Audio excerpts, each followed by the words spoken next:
الرحمن الرحیم۔ یہ مادن ہوٹل ہے، میں اس وقت مدینہ شریف ہوں، 10ویں منزل ہے۔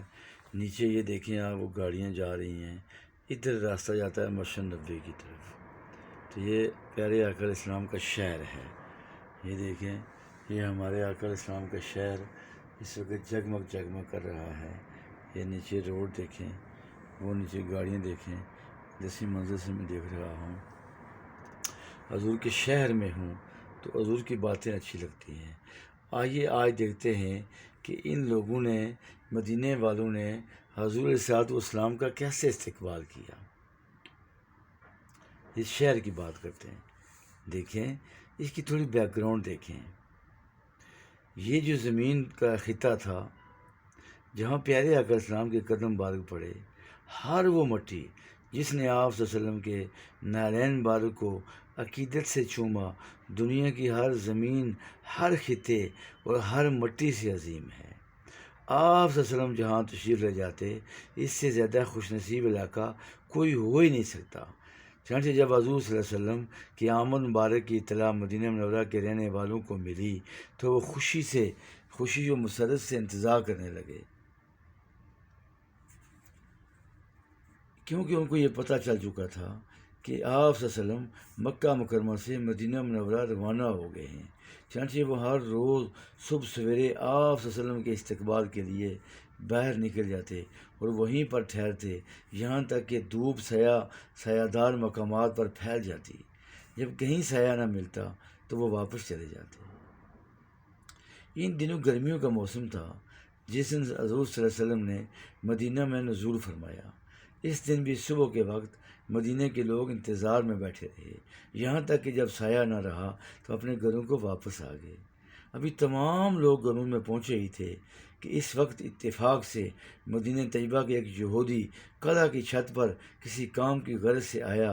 اس نے دور سے دیکھا کہ حضور صلی اللہ علیہ وسلم اور ابوبکر صدیق رضی اللہ عنہ مدینہ منورہ کی جانب تشریف لا رہے ہیں۔ وہ جانتا تھا کہ مدینہ کے مسلمان ہر روز جس مبارک ہستی کا انتظار کرتے ہیں وہ یہی ہے۔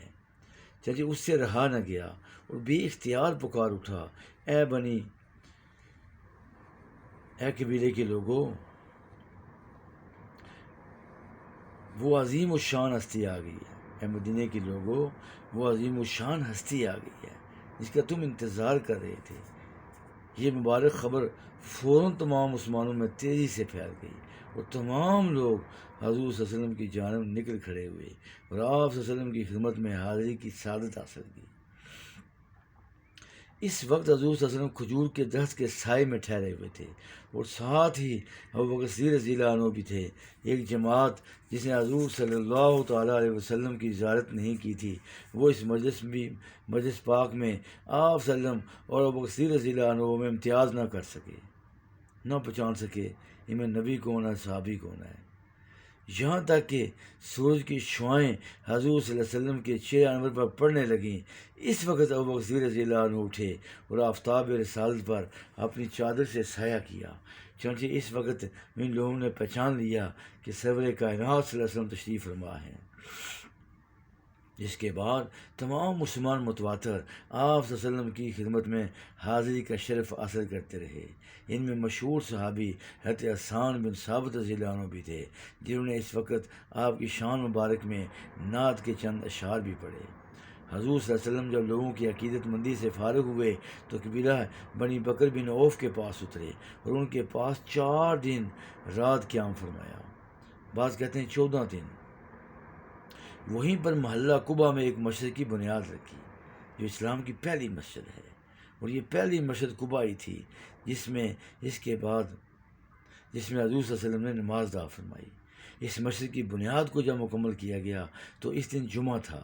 اس کے بعد حضور صلی اللہ علیہ وسلم مدینہ شہر میں نزول کے ارادے سے قبیلہ بنی عمر سے روانہ ہوئے اور جمعہ ہی کے دن بنی سالم بن عوف کے ہاں پہنچے اور جمعہ کی نماز آپ صلی اللہ علیہ وسلم نے اس مسجد میں ادا فرمائی جو وادی انواع کے درمیان بطن بطولی میں ہے۔ جس نے آپ صلی اللہ علیہ وسلم کے ساتھ نماز ادا کرنے کی سعادت حاصل کی، ان کی تعداد 100 تھی۔ یہاں تک کہ حضور صلی اللہ علیہ وسلم نے خطبہ مبارک بھی دیا، اور یہ سب سے پہلا خطبہ تھا جو اسلام میں پڑھا گیا۔ اس کے بعد بنی سالم بن عوف کے چند لوگوں نے آپ صلی اللہ علیہ وسلم کی خدمت میں حاضری دی اور عرض کی، اے اللہ کے رسول صلی اللہ علیہ وسلم، آپ ہمارے پاس تشریف فرما ہوں، ہم تعداد، ساز و سامان اور عزت میں زیادہ ہیں۔ آپ نے اونٹنی کی طرف اشارہ فرمایا، اس کا راستہ چھوڑ دو کیونکہ وہ معمور ہے، جہاں اسے حکم ہوا اسی جگہ پر ٹھہرے گی۔ یعنی اس اونٹنی کو بھی اللہ کے نبی صلی اللہ علیہ وسلم جو اونٹنی تھی، اللہ نے اس کو حکم دے رکھا تھا کہاں پہ ٹھہرنا ہے، اس کا راستہ چھوڑ دو کیونکہ وہ معمور ہے، جہاں اسے حکم ہوا اسی جگہ پر ٹھہرے گی۔ چنانچہ ان لوگوں نے راستہ چھوڑ دیا اور وہ اونٹنی چلی، یہاں تک کہ جب وہ آپ صلی اللہ علیہ وسلم کی اونٹنی بنی بیازا کے احاطے میں کے برابر پہنچی تو ان کے چند افراد آئے، عرض کیا، یا رسول اللہ صلی اللہ علیہ وسلم، ہمارے پاس تشریف رکھیے کہ ہم تعداد، ساز و سامان اور عزت میں زیادہ ہیں۔ ارشاد فرمایا، اونٹنی کا راستہ چھوڑ دو کیونکہ یہ معمور ہے۔ ان لوگوں نے بھی راستہ چھوڑ دیا، اونٹنی آگے کی طرف بڑھ گئی۔ جب اونٹنی بنی سادہ کے احاطے سے گزری تو سعد بن عبادہ رضی اللہ عنہ نے بنی سادہ کے چند لوگوں کے امراء لے کر حضور صلی اللہ علیہ وسلم کے سامنے آگے عرض کی، اللہ کے نبی صلی اللہ علیہ وسلم، ہمارے پاس تشریف رکھیے، ہم تعداد، ساز و سامان اور عزت میں زیادہ ہیں۔ ارشاد فرمایا، اس اونٹنی کی راہ چھوڑ دو کیونکہ یہ معمور ہے۔ چنانچہ انہوں نے بھی راہ چھوڑ دی اور اونٹنی چل پڑی۔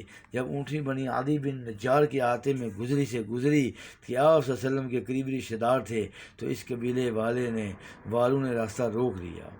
عرض کی، اللہ کے نبی صلی اللہ علیہ وسلم، اپنے ننیال میں تشریف لائیے۔ چونکہ حضرت عبد المطلب نے کی والدہ سلمہ بنت عامر اسی قبیلے سے تھیں، اسے یہ رشتے میں آپ کے ماموں تھے۔ ہم تعداد، ساز و سامان اور عزت میں زیادہ ہیں۔ ارشاد فرمایا، اس اونٹنی کی راہ چھوڑ دو، یہ معمور ہے۔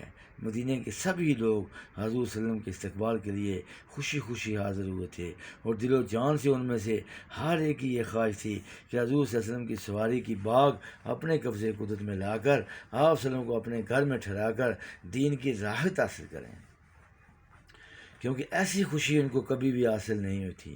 عورتیں اور بچے بھی خوشی سے پھولے نہیں سما رہے تھے۔ یہ وہی وقت تھا جب آپ صلی اللہ علیہ وسلم کی آمد مبارک پر قبیلہ بن نجار کی عورتوں اور لڑکیوں نے بھی خوشی کے اظہار میں دف بجائیں، اشعار کہے، اور حبشی افراد نے اپنی نیزہ بازی کے کرتب دکھائے۔ لوگ خوشی سے نعرہ تکبیر کی آوازیں بلند کرتے اور ایک دوسرے کو مبارکباد دیتے تھے۔ ہر چھوٹا بڑا اس روز بہت ہی خوش نظر آتا تھا۔ مدینہ منورہ اور اس کے رہنے والوں نے خوشی کے ایسے نظارے پہلے کبھی نہیں دیکھے تھے۔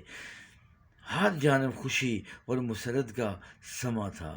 اس منظر کو دیکھ کر حضور صلی اللہ علیہ وسلم بھی بہت خوش تھے اور خوش ہو کر فرمانے لگے، خدا گواہ ہے کہ میں تمہیں دلی دوست رکھتا ہوں۔ سبحان اللہ، کیسے عظیم لوگ تھے۔ تم میں سے عام لوگوں کو میں گروہ خاص میں سمجھتا ہوں۔ ایسے خوشکن ماحول میں جب ہر کوئی حضور صلی اللہ علیہ وسلم کی سواری کو روکنا سادہ سمجھ رہا تھا اور آپ صلی اللہ علیہ وسلم ہر کسی کو ایک ہی جواب مرمت فرما رہے تھے، بنی عدی بن نجار والے بھی آپ صلی اللہ علیہ وسلم کا جواب سن کر راستے سے ہٹ گئے اور اونٹنی چل پڑی۔ آخر اونٹنی جب اس میدان میں آئی جو نبی کریم صلی اللہ علیہ وسلم کی مسجد کے بالمقابل ہے تو وہ بیٹھ گئی۔ جبریل علیہ السلام حاضر ہوئے اور آ کر کہا، اے محمد صلی اللہ علیہ وسلم، اس جگہ پر اتریے، کیونکہ ابو ایوب رضی اللہ عنہ کو اللہ تعالیٰ نے آپ صلی اللہ علیہ وسلم کی تواضع کے لیے معمور کیا ہے۔ جس وقت آپ صلی اللہ علیہ وسلم مدینہ منورہ میں داخل ہوئے، لوگوں نے اپنے گھروں کو سجایا تاکہ آپ صلی اللہ علیہ وسلم وہاں قیام فرمائیں۔ حضرت ابو ایوب انصاری رضی اللہ عنہ نے کہا، میں کمزور اور غریب آدمی ہوں، میرے گھر میں قیام فرمانا حضور صلی اللہ علیہ وسلم کے لیے باعث عار تو نہ ہوگا۔ آپ صلی اللہ علیہ وسلم میرے گھر میں کیسے ٹھہریں گے؟ انہوں نے انکساری اختیار کی۔ ان کی بھی خواہش تھی کہ آپ صلی اللہ علیہ وسلم ان کے گھر میں قیام فرمائیں، مگر چونکہ غریب تھے اس لیے عاجزی کے جذبات دل میں لیے ہوئے تھے۔ اب حضور صلی اللہ علیہ وسلم حضرت ابو ایوب انصاری رضی اللہ عنہ کے گھر ٹھہرے۔ حضرت ابو ایوب انصاری رضی اللہ عنہ کی خوشی کا کوئی ٹھکانہ نہ تھا۔ آپ صلی اللہ علیہ وسلم 7 ماہ تک ان کے مکان کی نچلی منزل میں رہائش پذیر رہے، اور ابو ایوب انصاری رضی اللہ عنہ اپنے اہل و عیال کے ہمراہ مکان کی بالائی منزل میں رہنے لگے۔ ایک روایت میں یہ بھی آیا ہے کہ جب حضور صلی اللہ علیہ وسلم نے اس مکان کی نچلی منزل میں قیام فرمایا تو حضرت ابو ایوب انصاری آپ کی خدمت میں حاضر ہوئے اور عرض کی، اللہ کے نبی صلی اللہ علیہ وسلم، میں اور میرے اہل و عیال رات بھر نہیں سو سکے۔ اور آپ نے دراز فرمایا، کیوں؟ عرض کیا، اس خیال سے نہیں سو سکے کہ ایسا نہ ہو کہ بالائی منزل میں کوئی شخص حرکت کرے یا چھت پر چلے، کوئی خاک یا غبار نیچے آئے، اللہ کے نبی صلی اللہ علیہ وسلم میرے ماں باپ آپ صلی اللہ علیہ وسلم پر قربان ہو جائیں، میں چاہتا ہوں کہ آپ اوپر والی منزل میں تشریف رکھیں اور ہم نیچے والی منزل میں رہیں، اس سے ہماری فکر اور پریشانی دور ہو جائے گی۔ حضور صلی اللہ علیہ وسلم نے ارشاد فرمایا، اے ابو ایوب انصاری، مجھے نچلے حصے میں رہنے دو۔ اللہ اکبر۔ اس میں آسانی اور سہولت ہے، وہ مناسب بھی ہے، کیونکہ میرے پاس لوگوں کی آمد و رفت رہتی ہے، اوپر والے لوگ اور اوپر آنے میں دقت ہوتی ہے۔ ابو ایوب انصاری نے عرض کیا، اللہ کے نبی سے یہ بالکل درست ہے، اور ادب شایان شان نہیں بلکہ ادب کے خلاف ہے۔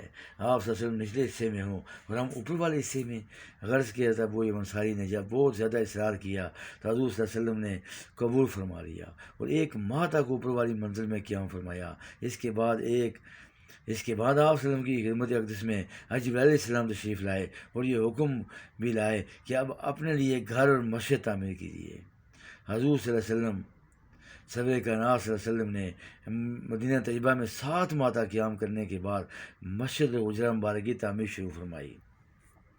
حضرت ابو ایوب انصاری کو یہ حضور صلی اللہ علیہ وسلم کے قیام مبارک کی جو سعادت نصیب ہوئی، اس میں مدینہ کے تمام لوگ بے پناہ رشک فرماتے تھے کہ یہ کیسا خوش نصیب آدمی ہے۔ تو یہ مدینہ کے لوگ ہیں، یہ مدینہ کی بستی ہے، یہ نبی علیہ السلام کا استقبال ہے۔ آج ان کی بلڈنگیں دیکھیں تو عقل دنگ رہ جاتی ہے، جدھر جاؤ پکی بلڈنگیں آپ کو نظر آئیں گی، گاڑیوں کا ایک لا متناہی سلسلہ ہے۔ اللہ اکبر۔ اس ہوٹل سے مسجد نظر نہیں آ رہی، لیکن یہاں چونکہ شور کم تھا اس لیے بات کرنے میں آسانی تھی، تو یہاں سے یہ بات کی گئی ہے، تو مختصر طور پر یہ بیان کیا گیا ہے، تفصیلات تو بہت لمبی ہیں۔ اللہ تعالیٰ ہم سب کو یہاں بار بار حاضری نصیب فرمائے، اور جو سماعت کر رہے ہیں سب مسلمانوں کو اپنے آقا علیہ السلام کے شہر میں آنے کی توفیق و ہمت عطا فرمائے۔ فی امان اللہ۔ السلام علیکم و رحمۃ اللہ وبرکاتہ۔